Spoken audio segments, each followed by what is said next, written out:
আসসালামু আলাইকুম। অস্ট্রেলিয়া একেবারে পূর্ণ শক্তির স্কোয়াড ঘোষণা করেছে। বিশেষ করে অস্ট্রেলিয়ার যে পেস বোলিং লাইন আপ, সেই পেস বোলিং লাইন আপটা নিয়েই সবচেয়ে বেশি কথাবার্তা হচ্ছে যে এই পেস বোলিং লাইন আপের এগেনস্টে বাংলাদেশের টপ অর্ডার কতটুকু ভালনারেবল থাকবে কিংবা কতটুকু তারা কাউন্টার অ্যাটাক করতে পারবে, সেই ব্যাপারে আলোচনার বিষয়বস্তু হচ্ছে। ডেফিনেটলি বাংলাদেশের তো আসলে টপ টু নিয়ে যদি চিন্তা করেন, শুরুতে ওপেনিং এ যারা নামেন, এই টাইপের কন্ডিশন এবং এই ধরনের পেস বোলিং এর এগেনস্টে আপনি যখন মোকাবেলা করবেন, এই দুইটা উইকেটকে তো মোটামুটি স্যাক্রিফাইস করেই রাখতে হয় সাধারণ ধারণা অনুযায়ী।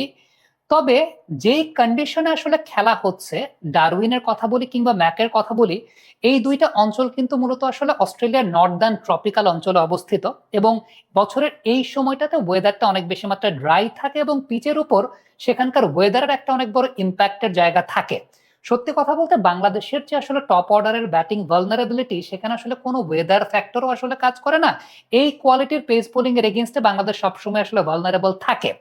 তবে ইন জেনারেলি আমি যদি বলি, তাহলে ডারউইনের কথা, যেটা ডারউইনে জেনারেলি স্পিনটা অনেক বেশি মাত্রায় কমপ্লিমেন্ট করে at the letter part of the game. কারণটা হচ্ছে ওয়েদারটা অনেক বেশি মাত্রায় ড্রাই থাকে এবং এইখানে যেটা হয় সেটা হচ্ছে ড্রপ ইন পিচে খেলা হয়, যেটা অনেক ভালো ব্যাটিং ফ্রেন্ডলি, মানে ট্রু উইকেট যেটাকে বলা হয়, অনেক ভালো ব্যাটিং ফ্রেন্ডলি। এবং এইখানে সত্যি কথা বলতে এই ড্রপ ইন পিচে কাউচ গ্রাস ব্যবহার করা হয়, যেটা পরবর্তীতে অনেক বেশি মাত্রা স্পিনারদের জন্য ফ্রেন্ডলি একটা আচরণ করে। এবং এই টিমটাতে কোয়ালিটি স্পিনার নেথান লায়ন আছেন। এবং সত্যি কথা বলতে যে এটা বাংলাদেশ ব্যতীত অন্য যে কোনো টিম যদি হতো, আমি বলতাম যে ডারউইনে যখন খেলা হচ্ছে অস্ট্রেলিয়ার পেস বোলারদের চাইতে নেথান লায়ন অনেক বেশি মাত্রায় ডেঞ্জারাস। কিন্তু টিমটা যখন বাংলাদেশ, তখন আসলে ওই কনফিডেন্সটা কাজ করে না ওইভাবে যে পেস বোলারদেরকে ওইভাবে হ্যান্ডেল করতে পারবে। কারণ বাংলাদেশের ব্যাটসম্যানরা ওই টাইপের কন্ডিশন গুলোতে, মানে ওই লেভেলের বোলার যারা আছেন, আপনি বোলান্ডের কথা বলেন, স্টার্কের কথা বলেন, কামিন্সের কথা বলেন, হেজেলউডের কথা বলেন, তাদের ভালনারেবিলিটি আসলে ওই টাইপের বোলিং এর এগেনস্টে থাকে। তবে ন্যাচারালি বা জেনারেলি যখন ডারউইনে খেলা হচ্ছে, ডারউইনে কিন্তু স্পিনারদেরকে অনেক বেশি মাত্রায় কমপ্লিমেন্ট করে থাকে। So that is Y Australia এই লাইন আপে ফ্রন্ট লাইন স্পিনার বলতে নেথান লায়নকে রেখেছে। আমার কাছে মনে হয় যে বাংলাদেশ যদি মানে ব্যাটিংটা একটু চালিয়ে যেতে পারে পেসারদের এগেনস্টে, স্পিনাররাই বা নেথান লায়নই সেই জায়গাটা অনেক মানে ভাইটাল ফ্যাক্টর হতে পারেন। বা বাংলাদেশের সঙ্গে আসলে এই জায়গাটা ভাইটাল ফ্যাক্টর নিয়ে ওইভাবে আলোচনা করার সুযোগের জায়গাটা নাই, কারণ আমরা জানি যে আমাদের টেস্ট টিমটা আসলে যেই সেট আপে তৈরি করা হয়, ওই পেস বোলিং এর এগেনস্টে আসলে খুব ডিফিকাল্ট একটা জায়গা। আর ম্যাকের কথা যদি বলি, সেটাও কিন্তু আসলে ওই নর্দার্ন ট্রপিক্যাল অঞ্চলে অবস্থিত, যেটাকে আসলে দ্য গ্রেট ব্যারিয়ার রিফ বলা হয়। এবং এই অঞ্চলটাতে বা এই স্টেডিয়ামটা প্রায় রিসেন্টলি $24 মিলিয়ন আপগ্রেডেশন করা হয়েছে একটা ওয়ার্ল্ড ক্লাস স্টেডিয়াম বানানোর জন্য। এবং এখানকার কন্ডিশনটাও কিন্তু আসলে অনেক বেশি মাত্রায় ব্যাটিং ফ্রেন্ডলি থাকে। মানে অস্ট্রেলিয়ার যে এই নর্দার্ন ট্রপিক্যাল অঞ্চলটা, সেই নর্দার্ন ট্রপিক্যাল অঞ্চলটাতে আসলে পার্ট বা গ্যাবার মতো কিন্তু ওইরকম হাই বাউন্সি উইকেট থাকে না। এইসব জায়গার উইকেট ব্যাটিং এর জন্য বেশ ভালো থাকে এবং at the latter part of the match স্পিনাররা বেশ ভালো কার্যক্রম করতে পারেন। আমি জানি না, আমার আমার কাছে ব্যক্তিগতভাবে মনে হয় যে বাংলাদেশ যদি এই লাইন আপে, তাদের লাইন আপে নাইম হাসানকে নিয়ে যায়, নাইম হাসান হয়তোবা সেখানে বেশ ভালো কার্যকারিতা রাখতে পারেন, লম্বা বাউন্স আদায় করতে পারেন, টার্নও তিনি প্রডিউস করতে পারেন, তার সেই সক্ষমতার জায়গাটা আছে। ওভার স্পিনটা যদি ভালো মতো করতে পারেন। তবে লাস্টলি আমি একটা কথা বলবো, এটা আমার একান্ত ব্যক্তিগত ধারণার জায়গা, সেটা হচ্ছে আপনার যে ট্রেডিশনাল ব্যাটিং সেট আছে টেস্ট ম্যাচের জন্য, সেই সেট নিয়ে ওই জায়গায় খেলতে গেলে আপনি ধরা খাবেন। এটা আমার ব্যক্তিগত মতামত। আমি এটা নিয়ে আলাদা আরেকটা কন্টেন্ট করতে চাই। আপনি যদি আমাকে বলেন উইদাউট এনি হেজিটেশন, আমি বলবো openers should be Tanzid Hasan Tamim and Soumya Sarkar. কেন? সেটার অনেক ব্যাখ্যা আছে। ওই টাইপের কন্ডিশনে যখন আপনি খেলবেন, আপনার ইন্টারন্যাশনাল লেভেলের ওই কোয়ালিটির বোলারকে হ্যান্ডেল করার মতো ওই পটেনশিয়াল ব্যাটসম্যান লাগবে। এটা হচ্ছে নাম্বার ওয়ান। ওই কন্ডিশনে আপনাকে শর্টস খেলতে হবে। আমার কনফিডেন্সের জায়গাটা নাই আমাদের এখানে যারা ন্যাচারালি টেস্টে ওপেনিং করেন। সৌম্যর কথাটা আমি কেন বললাম, আপনি একটু সৌম্যর অ্যাওয়ে টেস্ট ম্যাচের পরিসংখ্যান দেখবেন, জাস্ট হোম টেস্ট ম্যাচের পরিসংখ্যান দেখার দরকার নেই, অ্যাওয়ে টেস্টে সৌম্যর পরিসংখ্যানের জায়গাটা দেখবেন। সো যদি সত্যি কথা বলতে আমি অস্ট্রেলিয়ার কন্ডিশন চিন্তা করি, অস্ট্রেলিয়ার কন্ডিশন বিবেচনা করি, এমনিতেও যারা আমাদের ট্রেডিশনালি টেস্টে ওপেনিং করেন, তারা এমনিতেও আসলে ফ্লপ করার পসিবিলিটি বেশি থাকে। আমি মানে এটা বলছি না তারা ফ্লপ করবে, বাট কনফিডেন্স পাওয়া যায় না। আমার কাছে মনে হয় যে ওই টাইপের কন্ডিশনে ওই টাইপের বোলিং অ্যাটাক যখন আপনি করবেন, you have to do the counter attack. You have to go with some different strategy. এবং সেই জায়গাটাতে আমার কাছে মনে হয় তানজিদ তামিমের অলরেডি টেস্ট খেলার এক্সপিরিয়েন্স আছে, সৌম্য সরকারেরও অ্যাওয়ে টেস্ট খেলার এক্সপিরিয়েন্স আছে।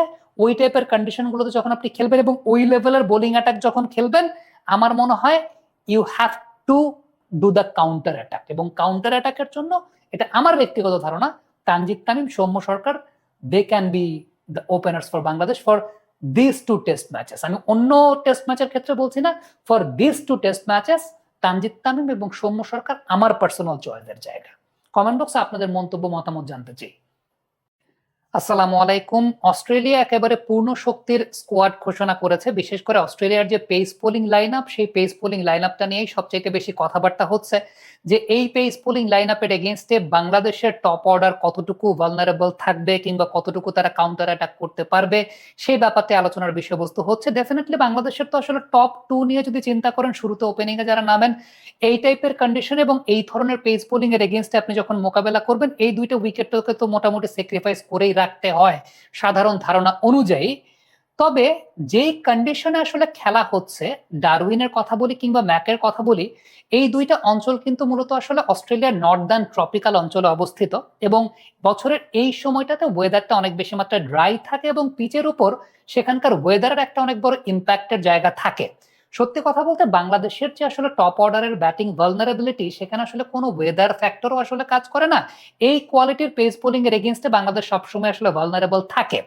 তবে ইন জেনারেলি আমি যদি বলি, তাহলে ডারউইনের কথা, যেটা ডারউইনে জেনারেলি স্পিনটা অনেক বেশি মাত্রায় কমপ্লিমেন্ট করে at the letter part of the game. কারণটা হচ্ছে ওয়েদারটা অনেক বেশি মাত্রায় ড্রাই থাকে এবং এইখানে যেটা হয় সেটা হচ্ছে ড্রপ ইন পিচে খেলা হয়, যেটা অনেক ভালো ব্যাটিং ফ্রেন্ডলি, মানে ট্রু উইকেট যেটাকে বলা হয়, অনেক ভালো ব্যাটিং ফ্রেন্ডলি। এবং এইখানে সত্যি কথা বলতে এই ড্রপ ইন পিচে কাউচ গ্রাস ব্যবহার করা হয়, যেটা পরবর্তীতে অনেক বেশি মাত্রা স্পিনারদের জন্য ফ্রেন্ডলি একটা আচরণ করে।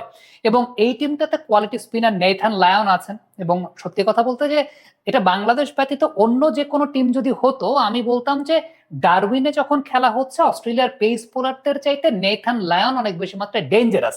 কিন্তু টিমটা যখন বাংলাদেশ, তখন আসলে ওই কনফিডেন্সটা কাজ করে না ওইভাবে যে পেস বোলারদেরকে ওইভাবে হ্যান্ডেল করতে পারবে। কারণ বাংলাদেশের ব্যাটসম্যানরা ওই টাইপের কন্ডিশন গুলোতে, মানে ওই লেভেলের বোলার যারা আছেন, আপনি বোলান্ডের কথা বলেন, স্টার্কের কথা বলেন, কামিন্সের কথা বলেন, হেজলউডের কথা বলেন, তাদের ভালনারেবিলিটি আসলে ওই টাইপের বোলিং এর এগেনস্টে থাকে। তবে ন্যাচারালি বা জেনারেলি যখন ডারউইনে খেলা হচ্ছে, ডারউইনে কিন্তু স্পিনারদেরকে অনেক বেশি মাত্রায় কমপ্লিমেন্ট করে থাকে।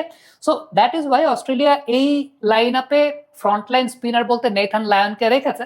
আমার কাছে মনে হয় যে বাংলাদেশ যদি মানে ব্যাটিংটা একটু চালিয়ে যেতে পারে পেসারদের এগেনস্টে, স্পিনাররাই বা নেথান লায়নই সেই জায়গাটা অনেক মানে ভাইটাল ফ্যাক্টর হতে পারেন। বা বাংলাদেশের সঙ্গে আসলে এই জায়গাটা ভাইটাল ফ্যাক্টর নিয়ে ওইভাবে আলোচনা করার সুযোগের জায়গাটা নাই, কারণ আমরা জানি যে আমাদের টেস্ট টিমটা আসলে যেই সেট আপে তৈরি করা হয়, ওই পেস বোলিং এর এগেনস্টে আসলে খুব ডিফিকাল্ট একটা জায়গা। আর ম্যাকের কথা যদি বলি, সেটাও কিন্তু আসলে ওই নর্দার্ন ট্রপিক্যাল অঞ্চলে অবস্থিত, যেটাকে আসলে দ্য গ্রেট ব্যারিয়ার রিফ বলা হয়। এবং এই অঞ্চলটাতে বা এই স্টেডিয়ামটা প্রায় রিসেন্টলি $24 মিলিয়ন আপগ্রেডেশন করা হয়েছে একটা ওয়ার্ল্ড ক্লাস স্টেডিয়াম বানানোর জন্য। এবং এখানকার কন্ডিশনটাও কিন্তু আসলে অনেক বেশি মাত্রায় ব্যাটিং ফ্রেন্ডলি থাকে।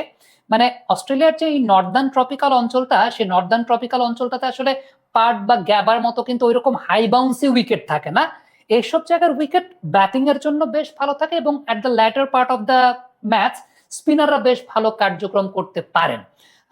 আমি জানি না, আমার আমার কাছে ব্যক্তিগতভাবে মনে হয় যে বাংলাদেশ যদি এই লাইন আপে, তাদের লাইন আপে নাইম হাসানকে নিয়ে যায়, নাইম হাসান হয়তোবা সেখানে বেশ ভালো কার্যকারিতা রাখতে পারেন, লম্বা বাউন্স আদায় করতে পারেন, টার্নও তিনি প্রডিউস করতে পারেন, তার সেই সক্ষমতার জায়গাটা আছে, ওভার স্পিনটা যদি ভালো মতো করতে পারেন। তবে লাস্টলি আমি একটা কথা বলবো, এটা আমার একান্ত ব্যক্তিগত ধারণার জায়গা, সেটা হচ্ছে আপনার যে ট্রেডিশনাল ব্যাটিং সেট আছে টেস্ট ম্যাচের জন্য, সেই সেট নিয়ে ওই জায়গায় খেলতে গেলে আপনি ধরা খাবেন। এটা আমার ব্যক্তিগত মতামত। আমি এটা নিয়ে আলাদা আরেকটা কন্টেন্ট করতে চাই।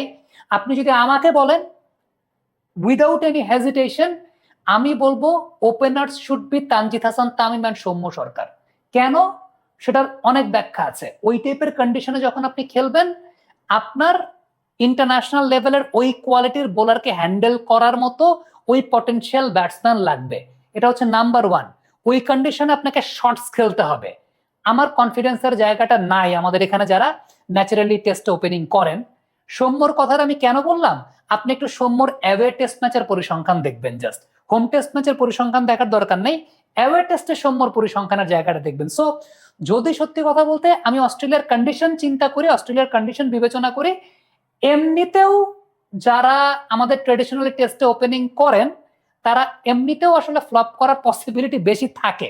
আমি মানে এটা বলছি না তারা ফ্লপ করবে, বাট কনফিডেন্স পাওয়া যায় না। আমার কাছে মনে হয় যে ওই টাইপের কন্ডিশনে ওই টাইপের বোলিং অ্যাটাক যখন আপনি করবেন, you have to do the counter attack, you have to go with some different strategy. এবং সেই জায়গাটাতে আমার কাছে মনে হয় তানজিদ তামিমের অলরেডি টেস্ট খেলার এক্সপিরিয়েন্স আছে, সৌম্য সরকারেরও অ্যাওয়ে টেস্ট খেলার এক্সপিরিয়েন্স আছে।